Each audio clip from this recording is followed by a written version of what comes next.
Ladies and gentlemen, now let us begin the joint plenary with Youth Forum. The Youth Forum was held at Yonsei University on September 2nd with a broad participation of young people who are playing the leading roles in cyberspace. Prior to this, we held a global essay contest targeting young people worldwide and selected 9 panelists who then participated in the panel discussion of the Youth Forum. The Youth Forum started with an award ceremony of these 9 people, followed by a special lecture, a panel discussion, and announcing of the best delegation. Before starting this session, we're going to watch a video compilation of the Youth Forum first.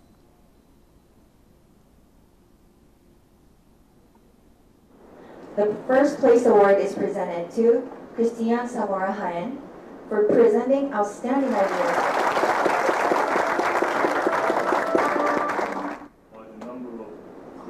Intelligent and passionate countries. I believe this bears witness to the growing interest of our younger generation in shaping the future of our cyberspace. In fact, since William Gibson... I was in a class and there was a group of students and we had to write a paper together. I think it was on Asian marketing. And the problem we had is that none of the students had their own computer. And as students visiting here, we actually didn't have... And answer sessions with our audience. Okay, today's panel discussion is comprised of 3 categories. From each category, the best delegate to offer food products at a higher quality and cheaper price than any of its counterpart retail stores offering the same imported product. Embedding security in liberty. Now, I know this difference is not very obvious. The most strong independent organization, maybe with their... I think our team would say that you need both, and that you need to think about the national and international level as a dynamic relationship. We will start training the people about how to teach, the teachers especially, because they already know the subject. We just need them to change, using the graphic that Mr. Reynolds showed at the beginning, how these people who cannot work at the fields anymore learn new technologies. We need teachers to learn how to use them. So, from the first session, we chosen Lee Seo-yoon, and from the second session, we chose Rajini Murugesan from India. Then from the last session I chaired, we selected Christian Zamora Zayen from Costa Rica. 카메라, 여기 카메라. 스마일. 열심히 보세요. 3, 2, 1. One more. 3, 2, 1. 박수 한번 같이 주세요.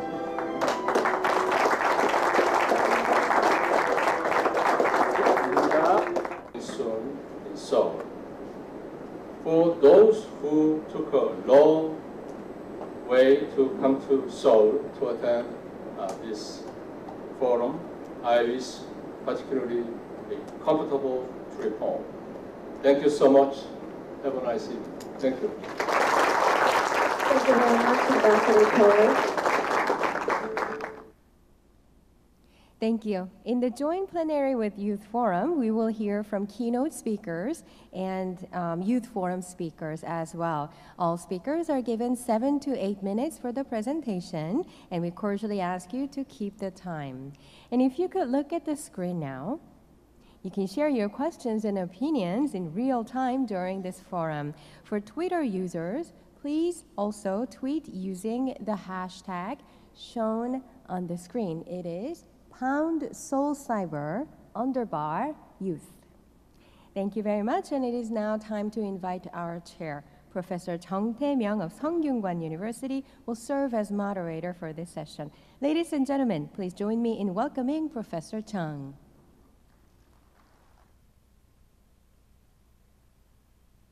Good afternoon, ladies and gentlemen.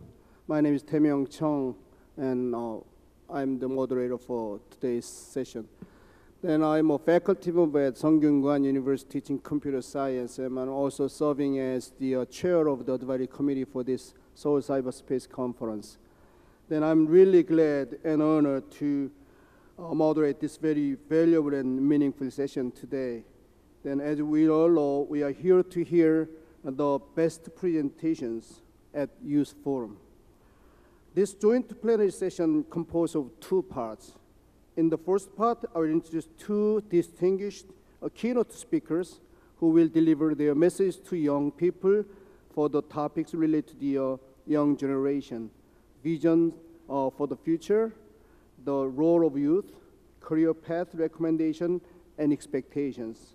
Even though only 10 minutes were allocated for the distinguished keynote speakers, I bet we'll hear the best message in the world today.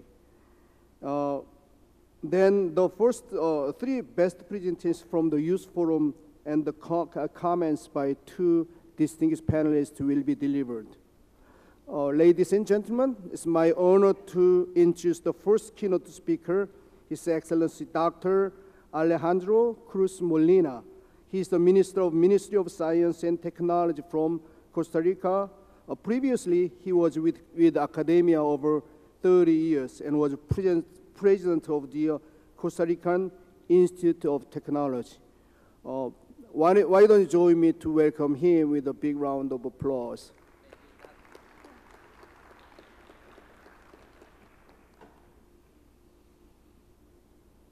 Good afternoon, distinguished moderator and younger brother, keynote and youth speakers, dear panelists and participants, ladies and gentlemen. It is an honor and a pleasure to have the opportunity to address you on this important occasion and share with you some thoughts about the role of digital technologies in relation to youth in cyberspace and the need of creating opportunities and cooperation for the global prosperity. From September 9th to 11th this year, Costa Rica had the pleasure of hosting and organizing the Beyond 2015 Global Youth Summit with the International Telecommunication Union, ITU. The summit had more than 600 participants, mainly from ages between 18 and 25, from 68 countries, and we also had online participation before and during the summit of around 8,000 participants from 173 countries. A series of dynamic activities, workshops, and off-site events were organized during the 3 days of the summit to discuss issues such as employment, governance, digital citizenship, cybersecurity, and online safety. From the outset, the organizers agreed that if we do a global summit on youth, our most important stakeholders should, of course, be young people themselves.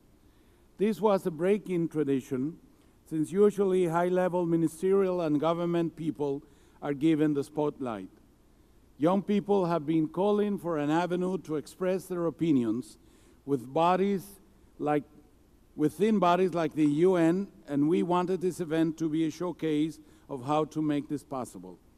Instead of conveying a message, we agreed to bring young people together on site and online to gather and showcase their views and ideas on critical global issues ranging from governance and cybersecurity to sustainable development, especially focused on the UN post-2015 process, with a special spotlight on the role of information and communication technologies for development. Our promise to young people included the provision of such a platform, but also a commitment that we will work to convey their messages to world leaders at the highest level. We are proud that the President of Costa Rica, Madame Laura Chinchilla Miranda, accompanied by Dr. Hamadoun Touré, the Secretary General of ITU, were able to present these findings at the recent 69th session of the UN General Assembly in New York, where the Beyond 2015 Young People's Outcome Declaration is now recognized as an official document of the General Assembly. One of the most relevant snippets from the declaration includes columns, we recognize the positive and negative aspects of new technologies and call for information, education, and support to make our online communities safe and secure. We urge educational institutions and digital content creators to aid us in this process. From the Costa Rican experience, young people are willing to take up the role of responsibility, but are asking a few simple things, among which is recognition. They want to know that they matter, that they want to be taken seriously.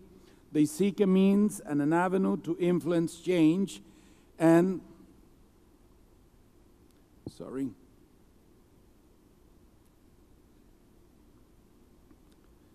to influence change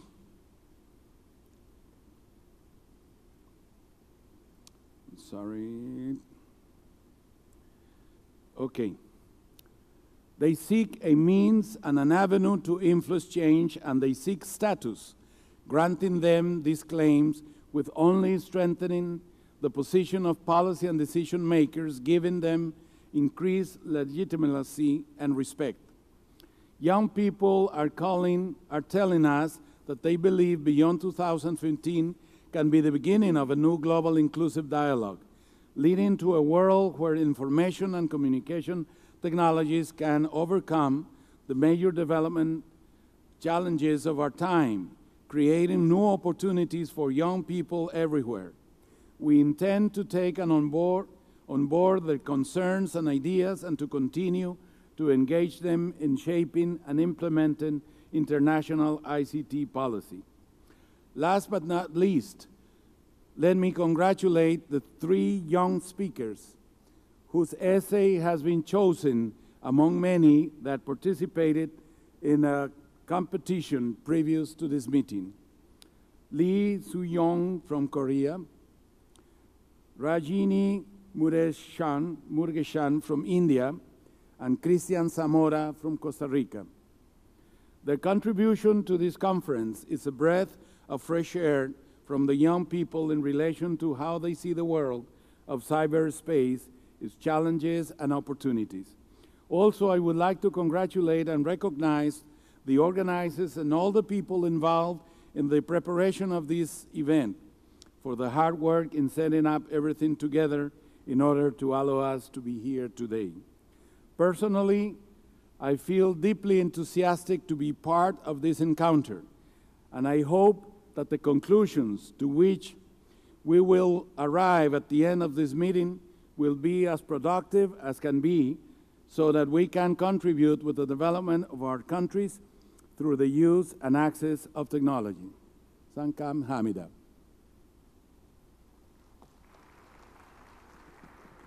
Gracias, Minister Cruz Molina. It's a very impressive and helpful message to not only to the young people, but also to us. I couldn't agree you anymore. Now I would like to invite the second keynote speaker, Mr. Dirk Blank-Elman. He is the Ambassador and Commissioner for International Cyber Policy of Federal Foreign Office of Germany. Please join me in inviting Mr. Dirk Blank-Elman with a big round of applause.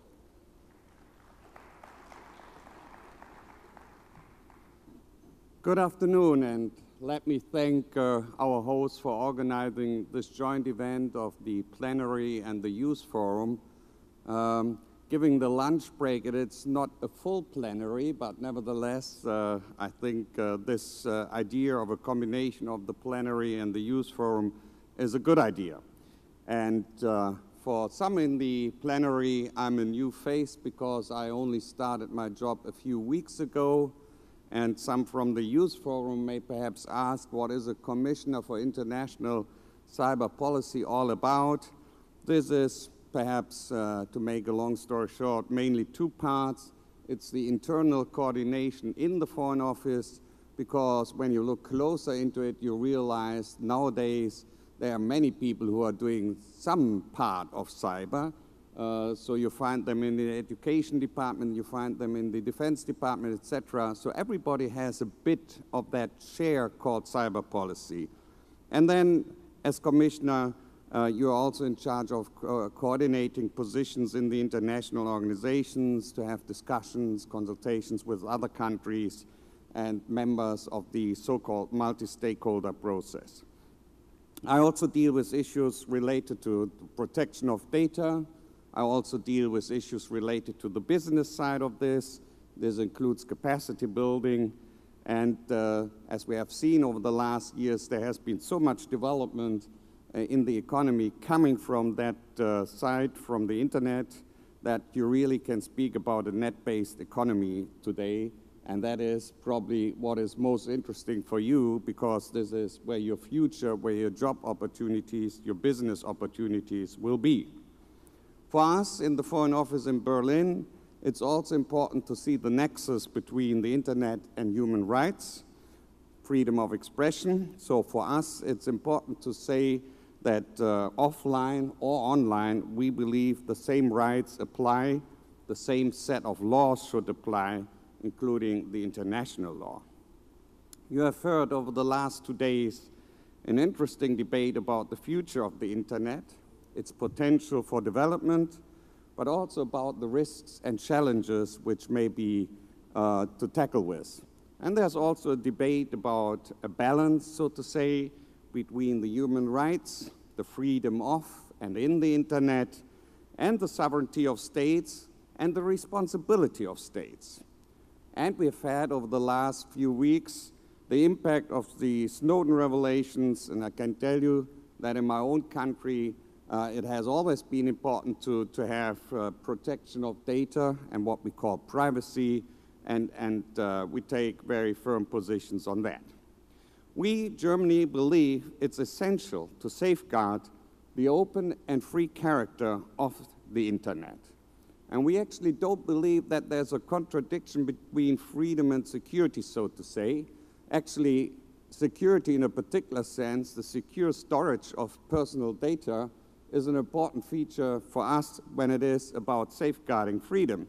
So we don't see such a stark difference here. And we believe, actually, that only on that basis, when people feel free and secure about the way they can do business and transactions in the internet, can we really unlock the full potential of the internet for development, etc. So let us try to keep this. At the same time, we appreciate the need to have some norms, or you might call it the rules of behavior. And this morning you may have heard about this work which was done in the so-called group of governmental experts. It has been referred to many times, and we think it did a good job, and we need to continue.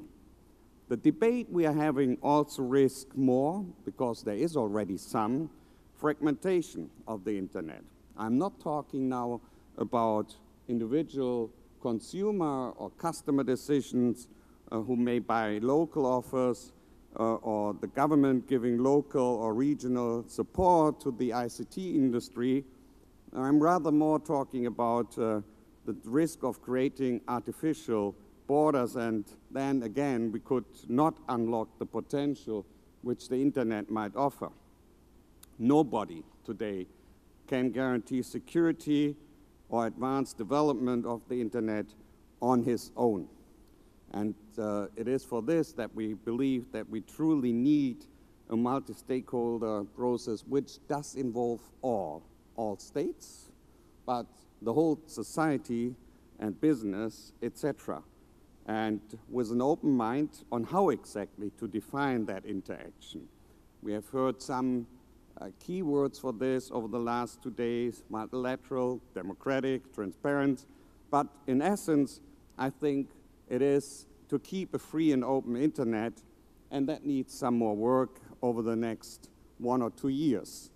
And this debate needs to include the civil society, and given that the internet is some feature where mainly the members of the youth are in the lead, so to say, this debate and the involvement of the civil society should include you, because you're an important part of that debate, and it is your future that is at stake in that debate.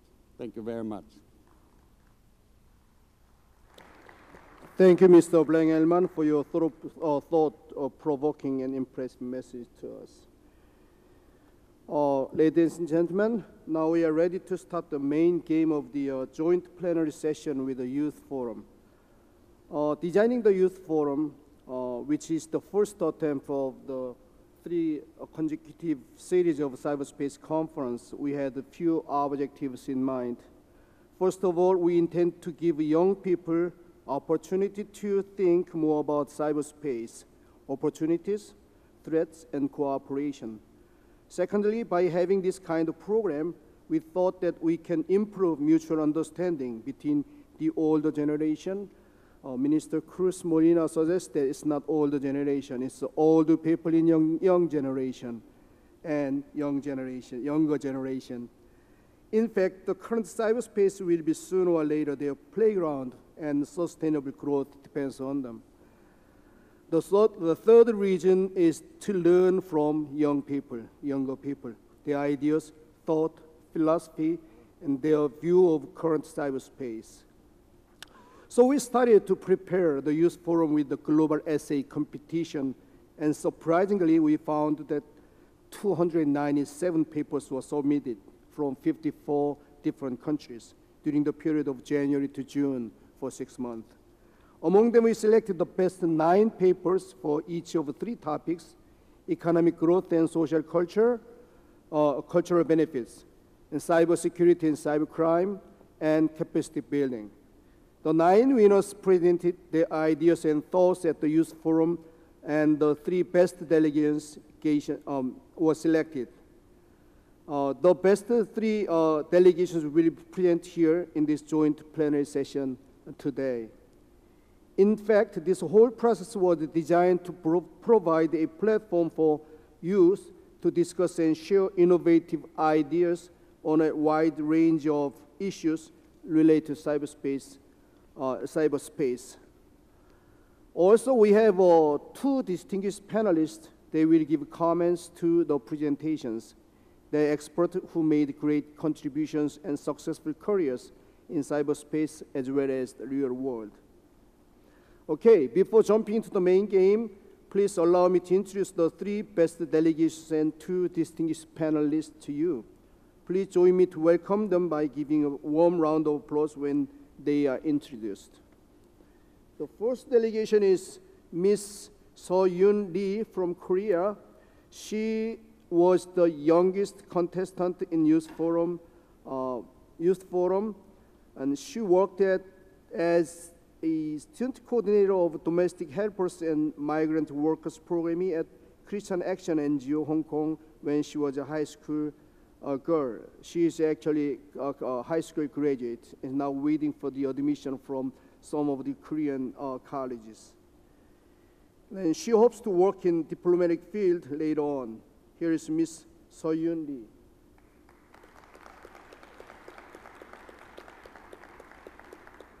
The second speaker is Mr. Rajini Murugeshan from India. He is a 4th-year law student from the National Law School of India University and currently works with the Advanced Center for Cybercrime and Cyber Forensics. He hopes to contribute to and learn from the understanding of designing effective cybersecurity policies at the national level. Would you give him a hand too? The last but not least speaker is Mr. Christian Zamora Haen from Costa Rica. He will give a talk for the topic of capacity building. He's mathematics professor at University of Costa Rica. It's kind of surprising. He just graduated from Harvard Mathematics, then he became a professor. So I asked, how could you be a professor without PhD? Then minister explained that, oh yeah, in Costa Rica, they could be a professor without PhD. But I hope he could get a PhD sometime sooner or later and become a professor like me. He hopes to, thank you very much. He hopes to share his ideas with the world so that the teachers in developing countries may exploit the powerful tools in cyberspace to create a better world. Would you give me a big hands too? Now I would like to introduce two panelists who will give comments to the best presentations. The first distinguished panelist is Mr. Bebe Biorel Ionica from Romania. He is the Secretary of State of the Ministry for Information Society from Romania. He coordinates several national projects and initiatives such as the Digital Agenda for Romanian National Strategy, Public Key Infrastructure, interoperability projects, e-government, and etc.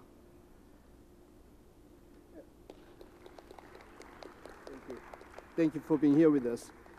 The other panelist, Mr. George Martin. He is the Deputy State Secretary and former head of the Division for Security Policy and Crisis Management of the Federal Department of Foreign Affairs from Switzerland. Thank you very much. Now, please allow me to give you a brief overview and today's meeting. First of all, the three winners of the Youth Forum will make presentations on the topics of their own. For each presentation, the 10 minutes are allocated. So please try to be punctual. After the three presentations, the panelists will make brief comments on the ideas and plans on the presentations. Then we'll hear voices from the floor. And if time permits, we're going to take questions or comments from SNS. Ladies and gentlemen, as the first speaker, I would like to invite Ms. So Yun Lee. The topic of her presentation is economic growth and socio-cultural benefits of the internet. Challenges and measures. Please welcome her with a big round of applause. Okay. Good afternoon, participants and guests. As the youth representative, my aim today is to propose viable and creative solutions from a youth-based perspective, interest, and opportunity. Suggestions that I hope will improve the results and sustainability of our activities in cyberspace. To start off with, I would like to first address what I call the two main negative effects in our ongoing transition into an internet economy, which is unemployment and inequality. I presented them in a interlinked Venn diagram here because I believe they are interlinked problems which perpetuate each other and thus they have to be solved together. But before moving on to each of those, I want to first identify what specific features of our internet economy are linked with the first problem, unemployment. Well, I classified it as structural unemployment because the two main causes are the result of a permanent shift in our market. Firstly, due to change in technology, as things like computing, airport check-ins, banking services are optimized. And secondly, the change in the nature or composition and their delivery to the consumer. Key example of this is the digitalization of media content, like photos, music, and books, and how they're delivered. People today, like me, well, especially the young, do photo sharing and storage through social media sites like Facebook and Instagram. An interesting thing that I noted here was that, for example, in 2012, Facebook employed 3,000 employees, whereas Kodak employed 145,000 employees at their peak. And there's almost a 50-fold difference in labor here. But the thing is, they were providing for the same consumer need. Well, and the reason is obvious, of course. Facebook is an automated service, and because they're digitalized, they can manage all their routing with a few central computers. And we see the same trend in the recording and the publishing industry. And the market is still evolving. Now we see consumers moving from one-off purchases to monthly subscriptions, as I am doing myself. What is more disturbing, however, I find is that the jobs that are disappearing tend to fall under the category of routine tasks, like, execution of standardized and exact processes, which is dominant in the middle-skill blue and white-collar job market. And this is exemplified in the Otter and Dorn's U-curve, which I discovered myself through a presentation at the Youth Forum. And you can see that this distribution places jobs at opposite ends of the skill and pay scale, and thus logically widens the social inequality gap if it continues. So how can we replace the middle skill jobs with new ones that better complement our IT economy?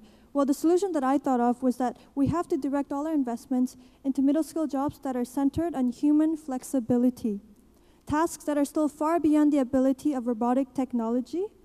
And as we naturally shift away from manufacturing into a tertiary service-based economy, there will be plenty of demand for well-paid jobs that require situational adaptability to the specific needs of each consumer in industries like medical care, healthcare, and also education and lifestyle enhancer related jobs like personal trainers.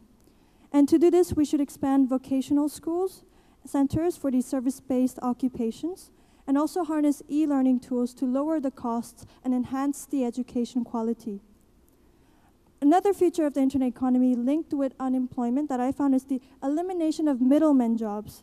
A great example of this is the tourist industry. We see tourist agencies are going obsolete because all of us can do our own traveling and booking information online independently.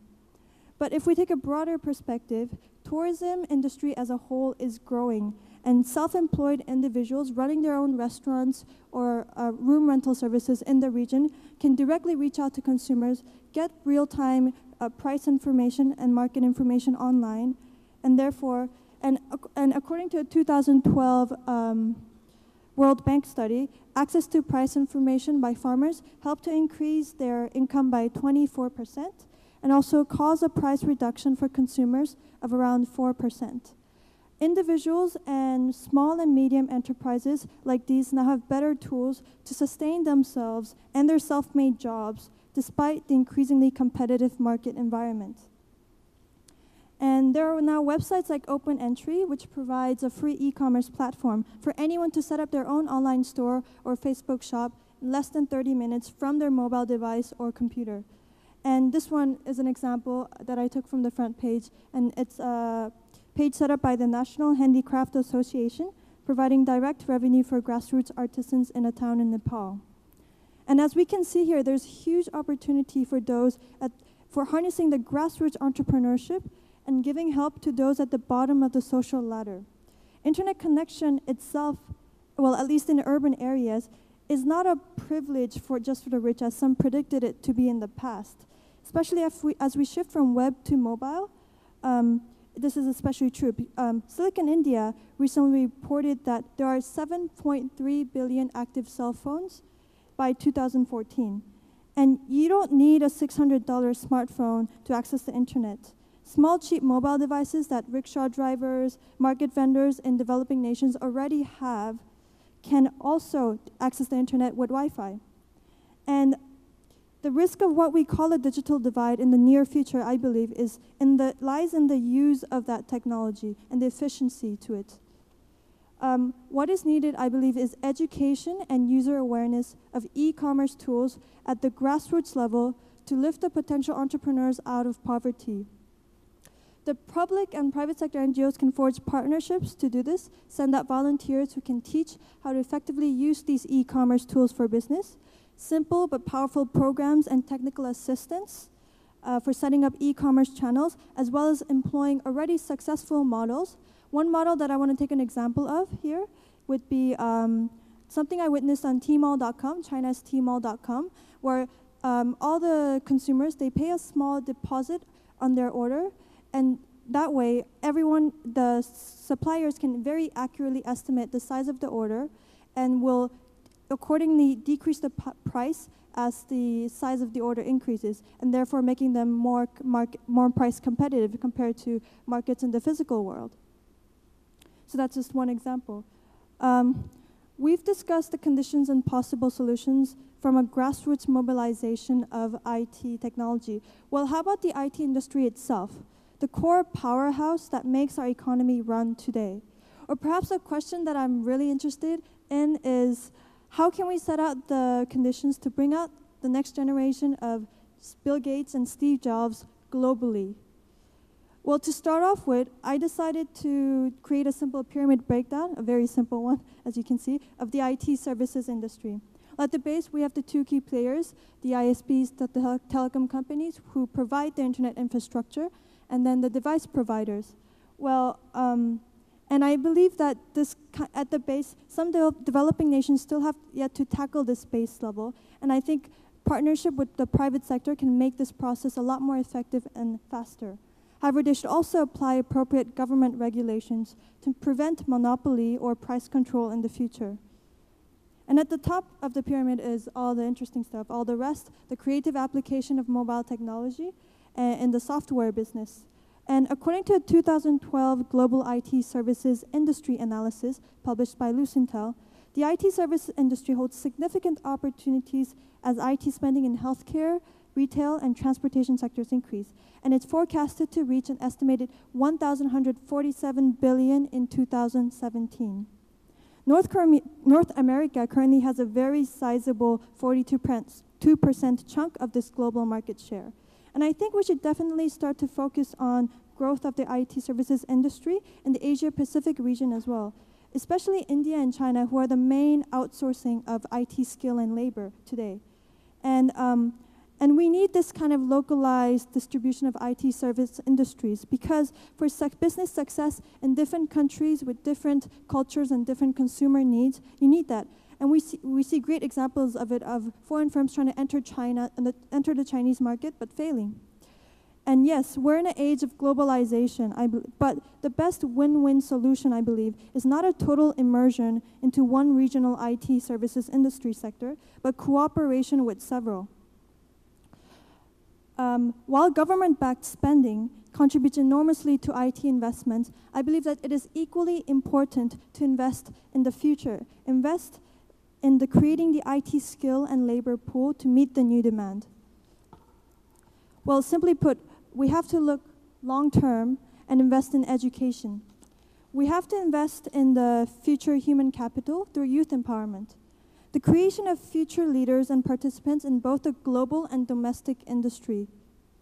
Although ideas and business acumen may seem like the main selling point of revolutionary entrepreneurs we've seen today, we have to also bear in mind that those entrepreneurs are not possible without their base in computer and IT technology and engineering.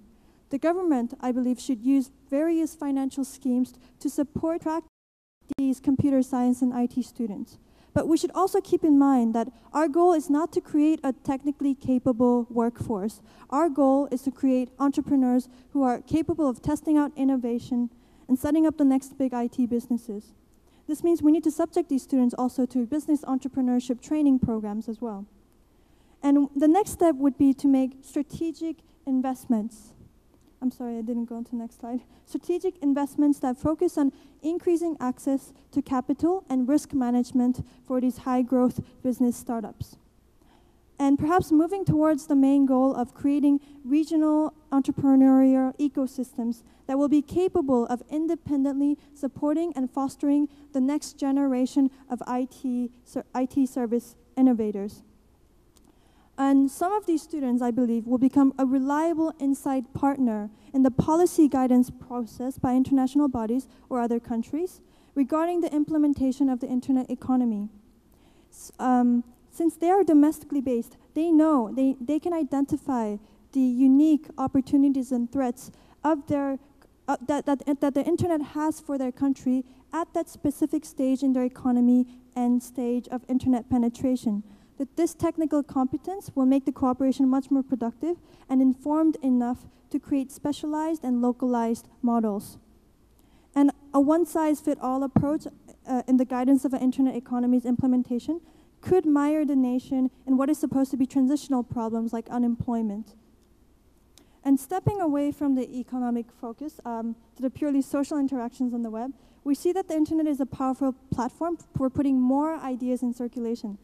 Idealistically, the internet is expected to create a more pluralist and tolerant society through exchange of ideas and foster inter-understanding. But really, what I see happening is it creates a situation where there's more for individuals to disagree about. And netizens, trust me, tend to focus on the negative and something they consider wrong from their perspective. And if you can see from the comment section of websites, they're just littered with arguments, and you see them everywhere. And this here is a snapshot from a forum page from Teen Inc. on Edward Snowden, and this is a very mild example. And the argument just goes on and escalates quite significantly. But it's a very common phenomenon. And when I myself read something that I consider prejudiced or wrong or biased from my standpoint, I want nothing more in that moment to invest the time and energy and write a 4-paragraph argument in reply against it. And I believe there are about 2 billion other young internet users who are subjected to the same instincts and temptations that I felt in that moment. And that could become quite an anarchy. And the thing is, the element of anonymity on the internet eliminates that fear of retribution that we have in the physical world. And that creates an environment where there's kind of unrestrained hate speech rather than agreements, as we hope for. And ironically, when we do get agreements, like mass unanimous agreements, it occurs when netizens all disagree on the same thing. And it's usually some sort of social wrong, a news of injustice that goes viral so much faster than good news. Any news of corruption generates much more activism from civic-minded citizens than any sort of online charity organization could ever achieve. Feelings of anger and outrage is in the end what has proven to be capable of unanimous mass mobilization that creates enough civic pressure for social change. And in my essay, I took 2 different case studies of what I've termed as this kind of mobilization of outrage. And these are the 2 case studies that I talked about. Well, I'm just going to discuss the second one, the Arab Spring. And we all know what's happening in Egypt. And you can see that the role of the internet as a democratic accountability tool does work, as in the first case sometimes. But when you go to bigger things like democratic transitions, it's much less effective. And I think the lesson we can take away from this is that there's a clear lack of institutional support to effectively harness the power of mass dissent in cyberspace for long-term results. The youth in particular have to be informed of this risk rather than continuing to unconditionally use the internet to mobilize their dissent in a powerful but rather aimless and untactical way. I'm talking about a paradigm shift, a more mature online conscience of how people think and make decisions online, which could spread perhaps in a digital movement. And it's not something that will happen in a few years, probably. And also the awareness that just like in the physical world, which may not be as transparent or democratic as cyberspace by definition, we need organization, we need goals, and we need leaders. The internet and its access to the world has already played an important role in creating leaders of social justice. For example, Kavita Krishnan, who was the secretary of All India Progressive Women's Association. She spoke fearlessly about the 2012 rape incident in Delhi, and she became an online celebrity because although the mainstream traditional media was not broadcasting her. So basically things like this. And we also need a culture of followership by netizens as well, to identify and allow great leaders to emerge. And thus, we can channel the power of civil mass movements to productive and sustainable ends. This will not be possible without the followers who will listen to them rather than blindly following the mass consensus or rage that happens to be, or whatever it happens to be directed at that moment. And the shift, as I mentioned before, will not happen in a matter of few years, but it's something that we definitely need to aim for. And that's the end of my presentation. Thank you. Thank you, Ms. Lee. I'm not going to make any comments on your presentation because the panelists are waiting, but too long. It was. Mr. Rajini Murugeshan will deliver his message regarding cybersecurity and cybercrime. His title of his speech is The Designs of National Level Cybersecurity. Ladies and gentlemen, please join me to welcome him with a big round of applause.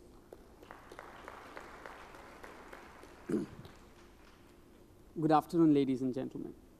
It is my privilege to be able to address this forum of decision makers on a topic that has become a part of our everyday lives, yet one that we find very hard to control. As a youth delegate, it's not my task here to provide you with the answers to the challenges we face in managing cybercrime. You are the experts and are better equipped with that kind of knowledge and power to make such decisions.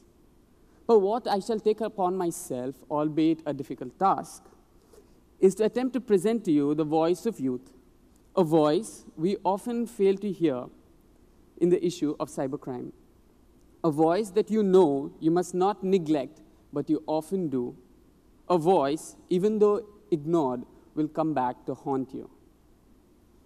I shall present this voice of the youth to you through 3 lessons from 3 very important people, elders in my life, and will show you how they are relevant to the purpose of our gathering here. Story number 1. It's called the Ruth Truth. This is my mother, Ruth. The most important lesson she taught me was to be honest. There was not a time she has compromised, not even if it was about stealing a candy. I grew up thinking I would always speak the truth and hear the truth. But how naive, how outrageously naive. At least, that's what the world began telling me.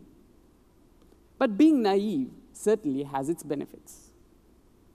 Be it statistics that indicate that over 43% of the world youth are victims of cybercrime, or that the majority of perpetrators of cybercrime are those aged between 16 and 26.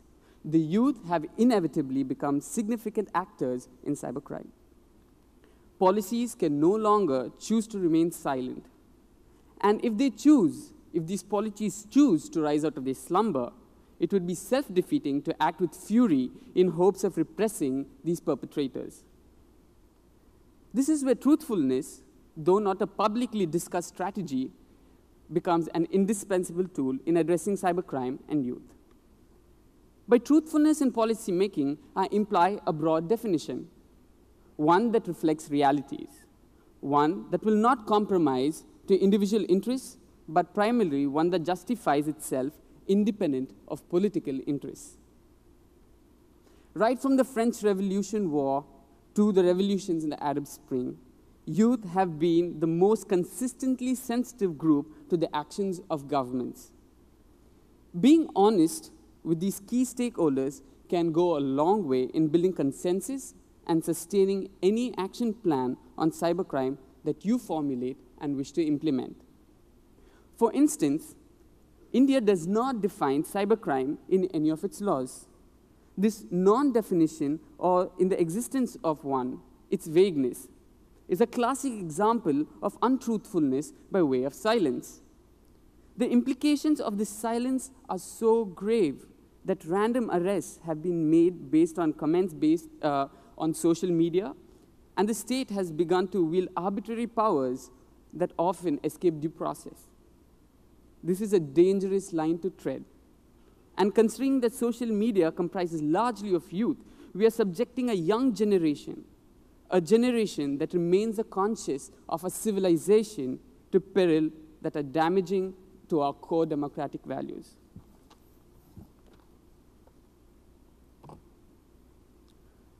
Through all the political interests that might exist, through all those times you attempted to compromise, I implore you, dear leaders, to always, always tell the truth. Do not risk scarring a generation that can be partners with you in combating cybercrime. Story number 2, the Lalita Law. This is Mrs. Law, my principal at school. My most distinct memory of her is when she would stand up in the assembly hall and tell the school gathering that the teachers are just responsible for the actions of the children, whether it was for classroom windows that were not closed or poor academic performance of certain children. She made it clear that the teachers held primary responsibility for any action or inaction of the children. Her idea of responsibility is applicable to policies on cybercrime as well. The problem with several countries still developing their cybersecurity systems is that responsibilities for cybersecurity breach aren't well defined. This is an easy problem to fix if the laws clearly indicate or the courts adjudicate upon who was primarily responsible for a certain breach. However, even with those nations, even nations with highly developed cybersecurity infrastructure, responsibility for cybercrime, including those of cyberbullying, are often underplayed. One of the most recent of such cases include the Steubenville case, where the internet was used to perpetuate abuse. The teenage perpetrators undoubtedly are guilty of their actions, but ignoring the fact that the governments have failed to create a safe space on the internet would be an unacceptable denial. I do not suggest moral policing. We have seen that it defeats the purpose of democracies and has almost never been fully embraced, even in those nations that do not choose democracy as their political model. What I suggest is innovation. Innovation which focuses on youth as guardians of cyberspace. Whatever it is that youth end up doing on the cyberspace, good or bad, not because they know no better, but because you have the responsibility to be better. The teachers, which is you, and the laws you make are responsible for us, the children. Story number 3, the George game. Dr. Abraham George is an ex-army, self-made millionaire turned philanthropist. He provides high-quality, world-class education free of cost to the poorest of poor, often those belonging to the class of untouchables, through his school called Shanti Bhavan. He has been my life mentor and always told me that the greatest investment one could make was in youth. He believes it to be a strategic investment for change. And yes, a significant leap in the direction of reducing cybercrime would be the kind of investment made in youth in relation to cybersecurity. Some might even doubt its worth if it's worth diverting money and attention for building a cyber armada to youth. I suggest that investing in youth has a payoff that sustains longer than efforts to defend from new viruses, hacks, and bots that are being developed every day. In the ever-changing sea that we call the internet, the possibilities of new occurrences of cybercrime is infinite. Handling such a dynamic situation calls not only for advanced technology, but for advanced creativity. Youth are the source of this creativity. Arguably, being the most knowledgeable users of internet technology, today's youth comprehend creative ways that are used to short-circuit the system, and they are the first to know of a breach when one is defined. The creativity in solving cybercrimes can solve problems where technology hasn't reached as yet. However, this creativity cannot be bought. And when creativity of youth cannot be bought, the best way to benefit from it is by investing in the source of that creativity, the youth themselves. I recommend 3 ways of investing in youth as partners in protection against cybercrime. 1. Invest in systems of decision-making that seriously involve youth in forums such as this, while developing policy perspectives on cybercrime. 2. Invest in teaching cyber ethics as much as one would encourage sex education being taught from a very young age. And 3. Invest in making youth as partners in imparting awareness on cybersecurity at the community level. Invest in the young, not because you want to nurture them in your ways, but because they are the agents of change, and in a way will nurture governments in cyberspace, where governments are still infants. Investing in the youth then becomes a strategic investment into the future of democratic governments themselves. Thank you.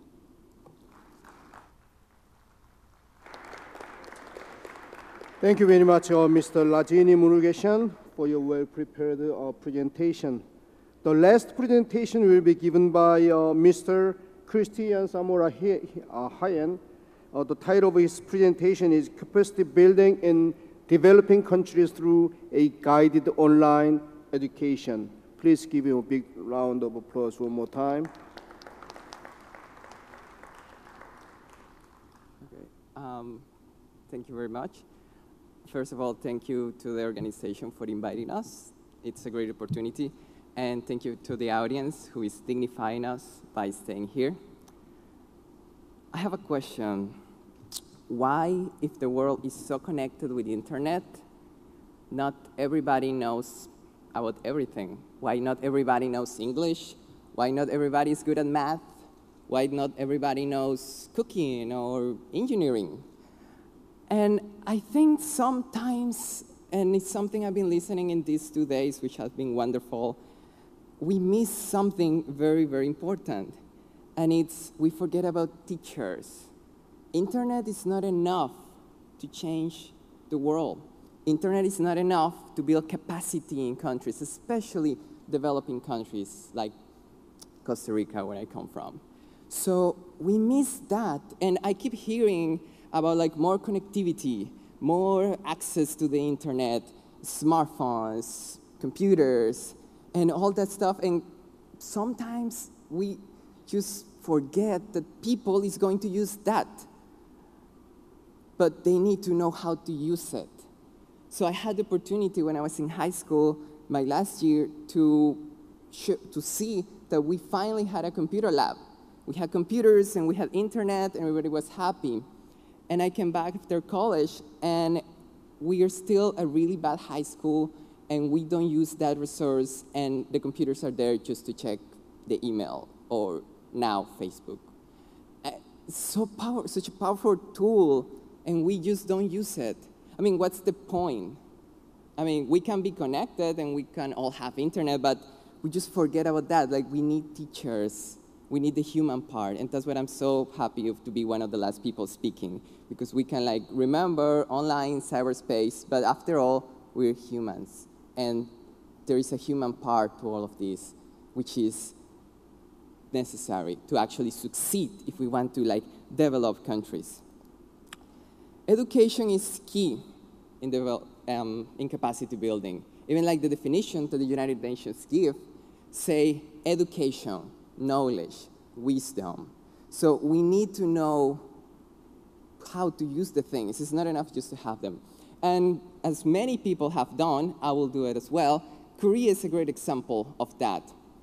Korea was one of the poorest countries in the world like 50 years ago. It was really poor, hit by war, and then other tragedies, and then now it's powerful, one of the top 10 economies in the world, organizing these kind of forums that are like really, really important. Korea is helping the world right now. Technology, science, it has the highest rate of PhDs per capita in the world. And it was a poor country. Who would have thought 50 years ago this was possible? I don't think many people would. But they focus on education, among other factors, you know, that I will go into detail. But education was something very important. And many Korean people who are here can say education is key in the development of this country. And we can do the same. And by we, I mean developing countries. Costa Rica, Latin America, Africa, and many other countries. We can do the same. 50 years from now, we can be helping the world. But sometimes we miss that. We don't think that's possible. We think we just have to help developing countries because we cannot do anything but, you know, receive help. And I think that's a big, big problem. And it's a great opportunity now to see, like, we can do it, okay? What we need is guidance. We need somebody to guide us because we have limited sources in many, many ways, but we have the talent.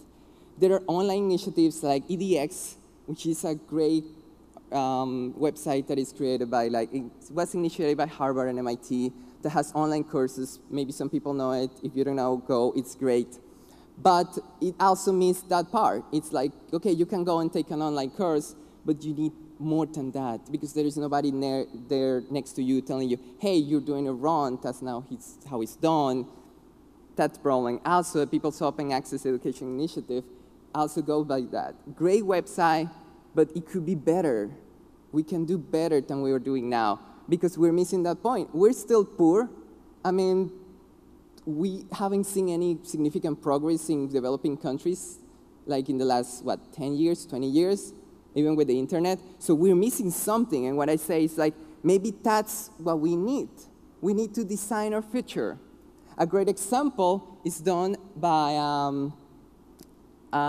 it was an initiative in Africa, in Sierra Leone, when we have this mentor, David Senge. He's a PhD student at MIT, and he went back and he found like, hey, let's discover something, engineering, and there were students making radios out of trash, going through trash cans and finding, hey, I can use this as a transistor, I can use this for that, creating. I mean, it's wonderful, and we don't think that. Sometimes we miss, hey, Africa, they just need help.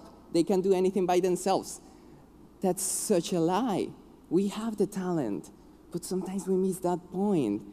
And we are not designing our future. We receive 8, and that's great. I mean, give us more computers, sure, 1 computer for every person, but if we don't know how to use it, if we don't have a guidance, hey, you can do this, you can go online, you can learn about this, you can see videos in YouTube about how to design this. We don't know it, and sometimes we take it for granted, especially in developing countries. I have the opportunity of being there and studying there, and sometimes we miss that. Hey, smartphone, everybody knows how to use it. No. Oh, well, older people cannot know how to use it, but younger people, yes. No, not every young person knows how to use that. And we miss that point over and over again. We need to design our future. We need help, but not monetary help just to give us the money and give us a computer, but tell us how to do it. Let us learn how to use it so we can start doing something with it. And that's what hasn't been done. We haven't really been focusing on teachers, and these 2 days have shown me that. I mean, we don't really see anybody saying, oh, let's focus on teachers, let's invest money in them so they can teach others. No, we just like internet, and that's great. I mean, it's not bad, but it could be better. And internet can help local teachers. You know, we need that structure. We need, hey, this is a computer, and this is how you use it. This is how you can do these wonderful things in these programs. And you can learn. And then once we have that inertia gone, we can start going and rolling and rolling and rolling. But we need that first step.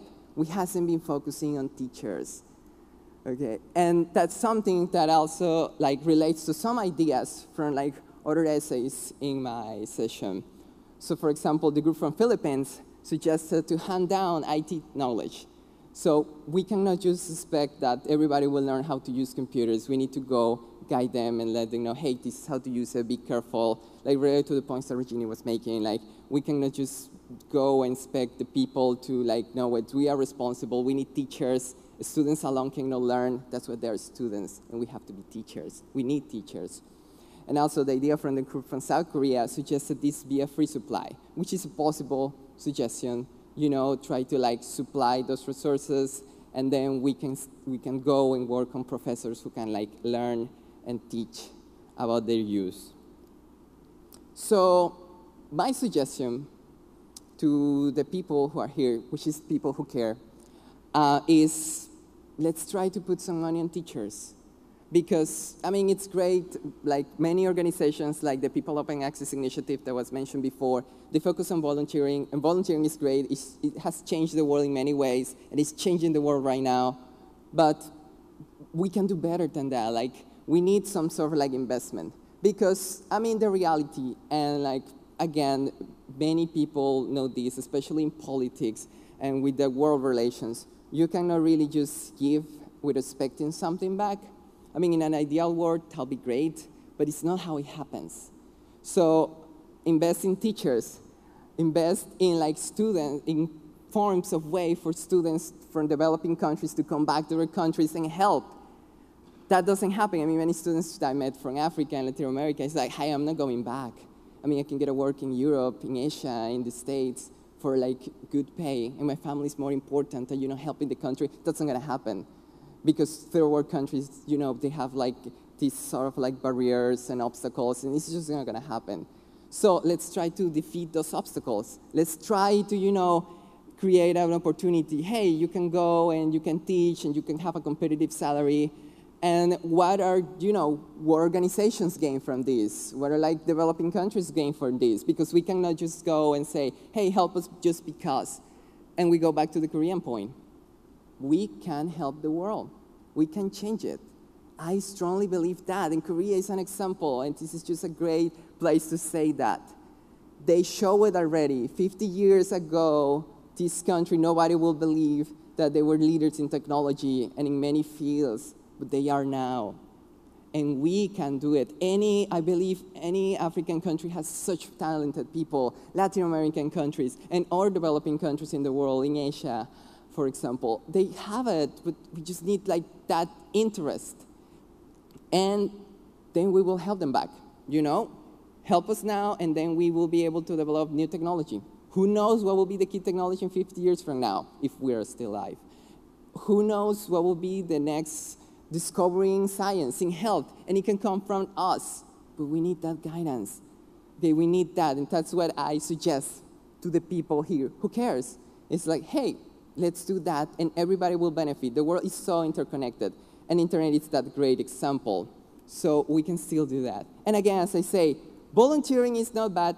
I mean, it's a great thing. As you know, this focus on internet is not bad, but we can do better if we remember, hey, there is people there who don't know how to use it. Let's not just give them a phone or a computer. Let's teach them how they can use it, how internet can be great for them, how they can like improve their lives, their health, their social status, you know, getting out of the circle of poverty. Hey, I cannot study, so I cannot get a good job, so I'm still poor, and my children will go through the same circle over and over again. Education breaks that circle and makes the world better for everybody. Everything is connected now.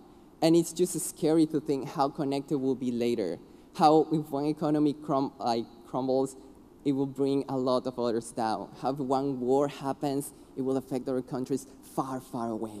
So let's think about the good things, and let's help each other, not that we can.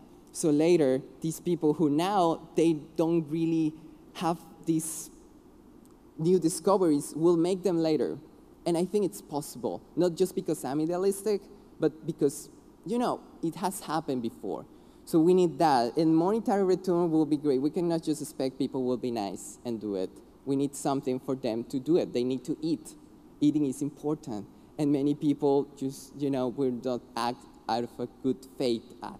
They will not do a good faith act just to help others. So let's think of that. We help them, and they will help us later, just like Korea is doing right now to the world. So let's not forget about that, about teachers that can be the key to being, you know, to use internet in a better way, especially in developing countries. Thank you very much. Thank you, Mr. Christian Samora Hayan. It's time to invite comments from distinguished panelists. The first comment will be given by a distinguished panelist, Mr. Bebe Biol Yonika. Please join me to welcome him by giving a warm round of applause.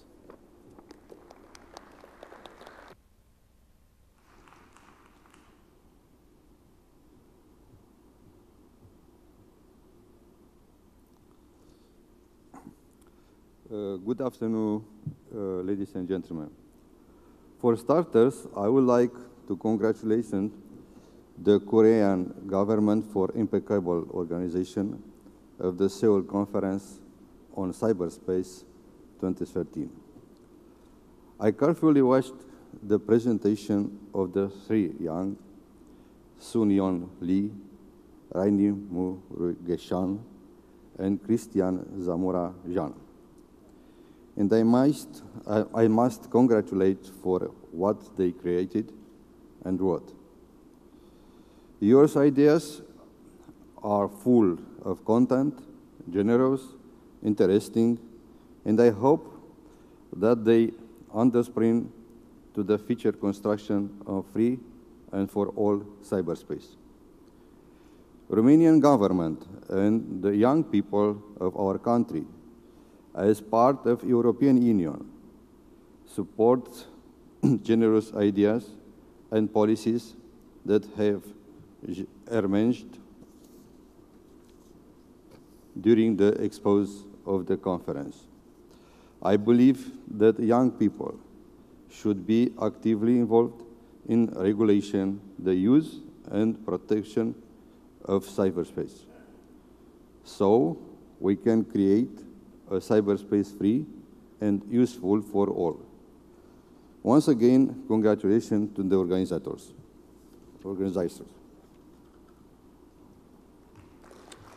Thank you, Mr. Bebe Buell Unica. Okay, next comment will be given by Mr. George Martin from Germany. Yes, George Martin. Yeah. Switzerland, I'm Switzerland. sorry. Usually we are confused with Sweden, not Germany the first time. I corrected from Switzerland. No problem. Iben Konferenz Eröl, Chuchai Ashigo. Rwanda het Chuchin, Anguchege, Chinsi Muro, Gamsa Derim Nida. That's my way of thanking Korea for this, not only holding this conference, which is so important, but for having provided to the young people a space on the program. Because actually the young people are the real citizen of the cyberspace. If you have doubts about it, let me share with you a few figures which are the result of a study conducted by a Boston consulting group.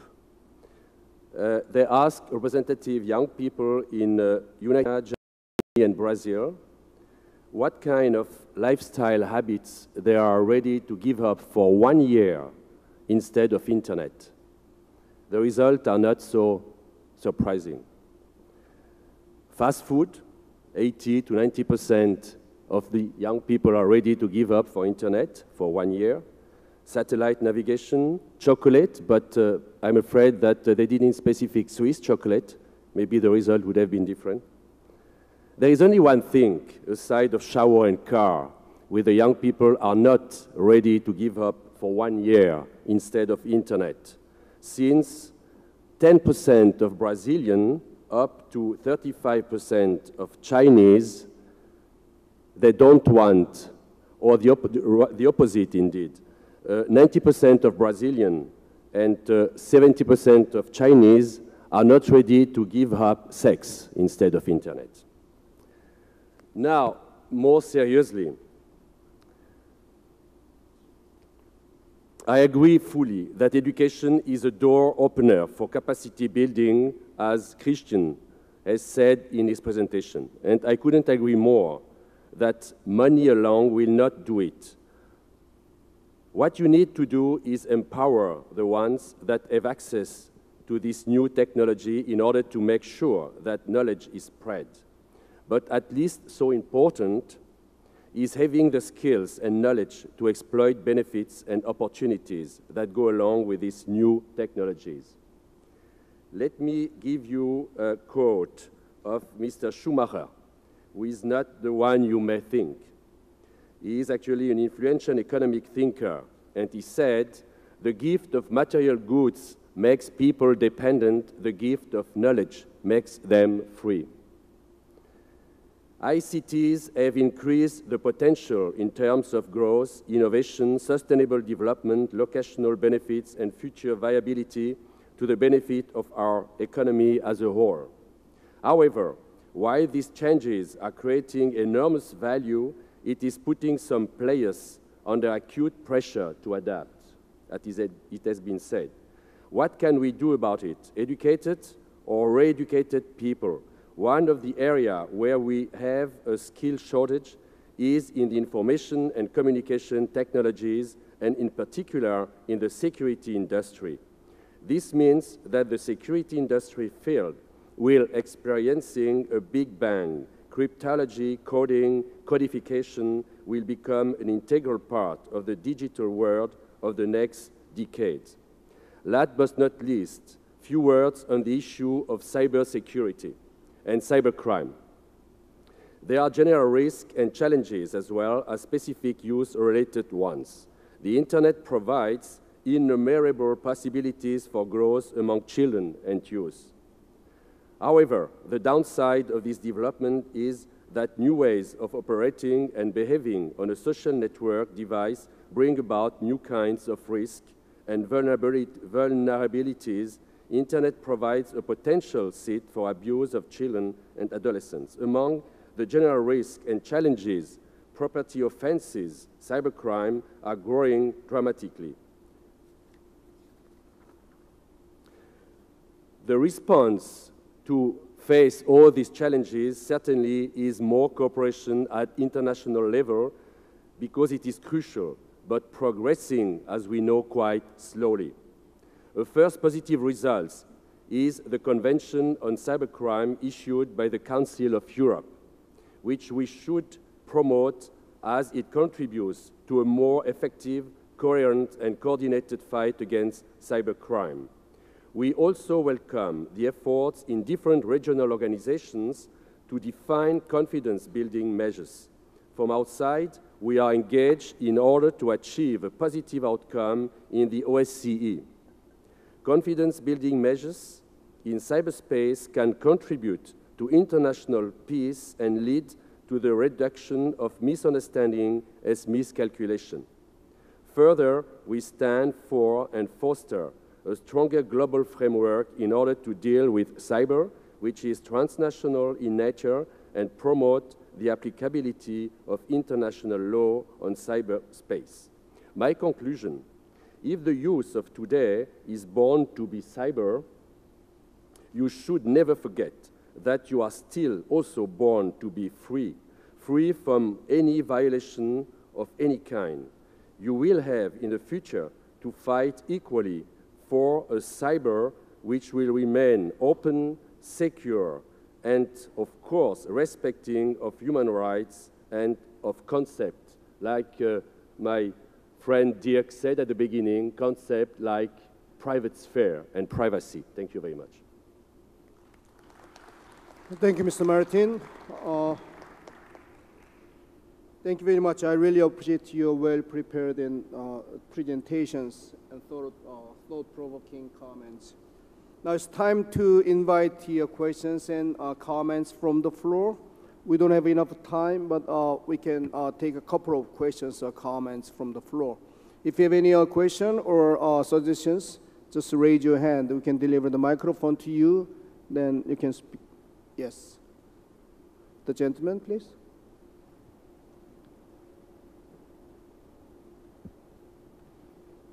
Here we go.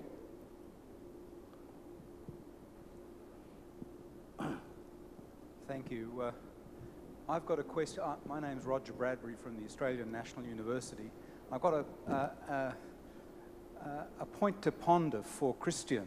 In 1971, Christian, when I was about your age, and I had about as much hair as you do, I read a really wonderful book called, by the Austrian philosopher Ivan Illich, called Deschooling Society, in which he talked about changing the way teaching was done to bring in the idea of learning networks.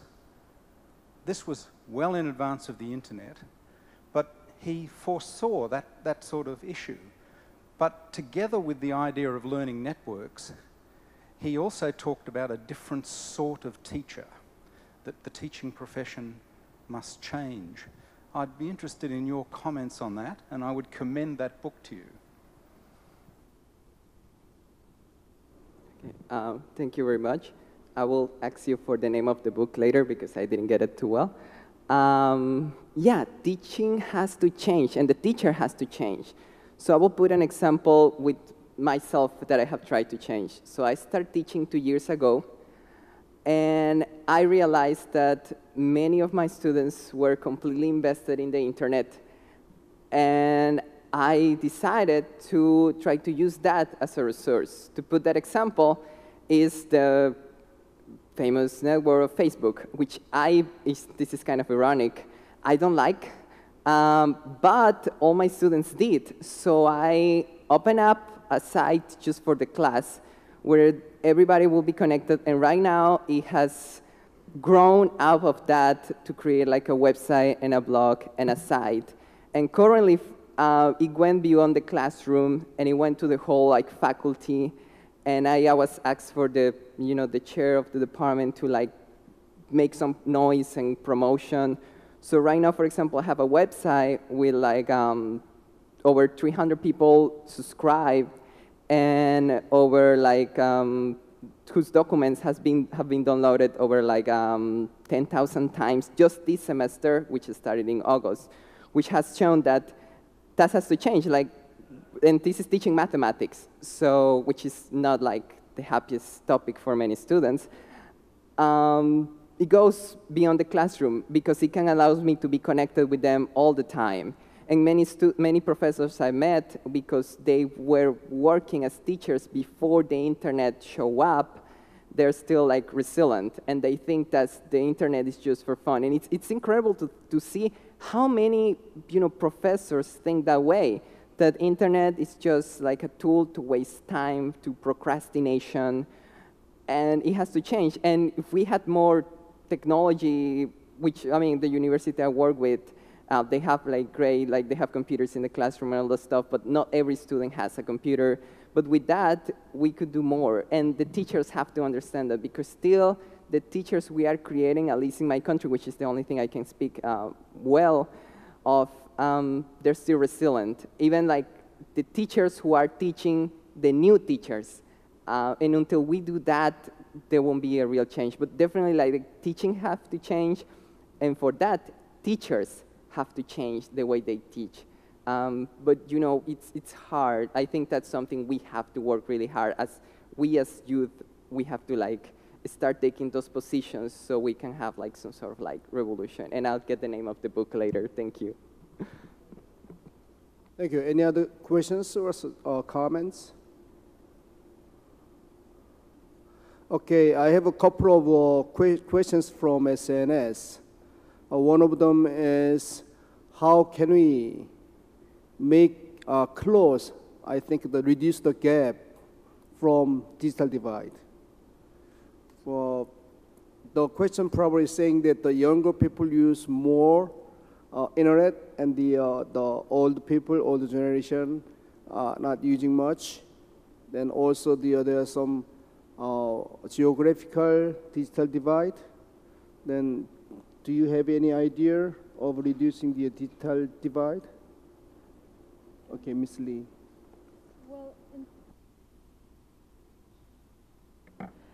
Well, in terms of closing the digital divide by age groups, well, probably the best solution is, get the young people who are very trained in using these devices, the digital natives, get them to go out, do volunteer programs, and teach, because that's the only way they're going to learn how to use it. And the geographical digital divide we have to address is what we've been talking about, what I've heard about all throughout this conference. You need good partnership with private sectors, cooperation, international cooperation, and other efforts to do that. But it's not an easy solution, but it's something that needs to be put in process over several years and looked at in a long-term process.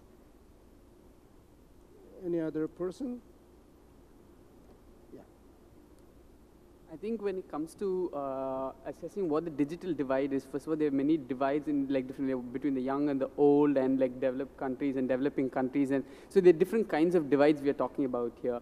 And I think so closing each one of them would take us to like actually specify, understand what those divides are, and it's going to be a tough task. And I think some people will also like begin with the asking the first question of whether we want to even close the divide, or do we want to keep that divide? Because sometimes keeping the divide would have its own merits, in the sense like when everybody is following a certain system, it's hard, and like say the system at some point fails. That's one of the fears that many developing countries have. So it is also in their interest to keep that divide. And it has also been like generally in history as well to keep the divide, so that there's like also concentration information in certain areas, but the internet is changing that. Okay, from my experience, I don't believe digital divide and the aging gaps. I'm running the internet news with 250 old people, over 65 up to 89. They are better using internet than me. So if you the older people work hard, they could do better. The problem is that the policies and strategies of the government are saying that, oh, we should give up on you. So they don't invest too much effort to the older people. So then always they say that we should reduce the digital gap, but they are not really active on it. But if they invest for the older people, they could do better in the internet. That's what I'm thinking. Ms. Lee? May I address the second question? The second SNS question that I see. Oh, I didn't read the second question. That's on the screen. Then it says, what are the attitude for the youth to cultivate, to enjoy, and develop cyberspace? And Ms. Lee volunteered to answer that question. Well, it's because it's a similar question to what I was addressed to at the welcoming reception. While I was there, when I forgot which delegate it was, but he asked me, so what do you think about the privacy issue with the youth? Because the youth, we tend to immerse ourselves. Our attitude is to immerse ourselves completely in the digitalized era. We post all our photos and messages on Facebook. It's for anyone to see, and we know that it's just one step for that friend of yours to download what you have and expose it to everyone else. But we know that, but because there's that little safety layer, we don't have that fear of retribution to prevent us from exposing all our private lives on the web. And I think it's a problem, and it's a mentality that we have. So maybe one of the solutions would be to involve the youth more in these kind of development and forums and things to make them more aware about the consequences, because there's clearly a lack of that. I mean, we hear about online predators, but it's not something we see manifested around us ever, or we don't ever get to see conferences or on cybercrime targeted at children or the teenagers. So it's something that needs work. Thank you, Ms. Lee. Time always flies. We are supposed to finish at 3:10, and we have some of the panelists who have to catch their plane. So we have to close this session. Too bad. In Korea, the GDP was a little over than $100 in 1960s, and that increased to over $20,000 lately. Then we all discussed how. Then we found that my parents worked really hard to industrialize and make it a better economy. The second was that they invest money to the children. Then my family was not rich, but she sent me to the United States for education. We thought that that's the key factors. But we learned from our parents how to be rich, how to get a stable job. But we didn't learn how to make a society safe, how to make our lives secure. Then now we are at the stage of opening the gate to the cyberspace. Then we ought to teach our children how to make the cyberspace safe and how to make themselves secure, not only teaching them how to be rich in cyberspace. We found the hope and bright future from those young people. We are young people too, but younger people. Then I really have a hope to our cyberspace be better and better every day. Then I really appreciate your participation and enthusiastic discussion, and to the two keynote speakers and three outstanding, the best delegations, three, and two panelists. It was a really good time and successful, but I regret that we don't have more time, so we have to close it. And also I appreciate your attention, audience. Thank you very much.